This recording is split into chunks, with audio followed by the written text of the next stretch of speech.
niks aan doen, papa. Wat dan? Ja, dit slaat duidelijk nergens op. Maar goed, ik heb... Ja, dit... Er zijn wel 2 blikjes. Ja. Ik ga even lijn met de filiaalbeheerder. Hij zei, als zo dan hier even een yellow hoekjes vakken vullen, dan kennen ze dit, dan lid ze het zijn. Het zul je maar hoe komen. Je zoon neemt op een van je laatste politiediensten 2 blikjes Red Bull bij de plaatselijke supermarkt mee, zonder te betalen.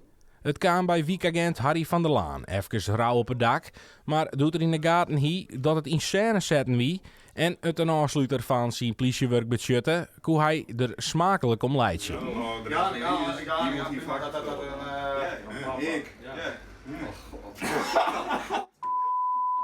Nou, jij wist het ook niet.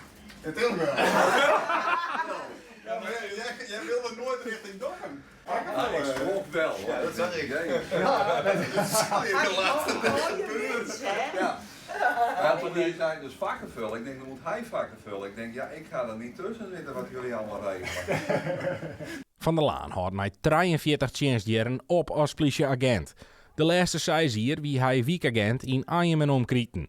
Van der Laan gaat als agent dus met pensioen, maar wel serieus als vakkenvuller aan het werk bij een supermarkt.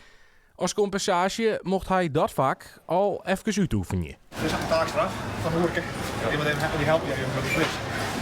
Ja? Maar ik doe het niet met plezier.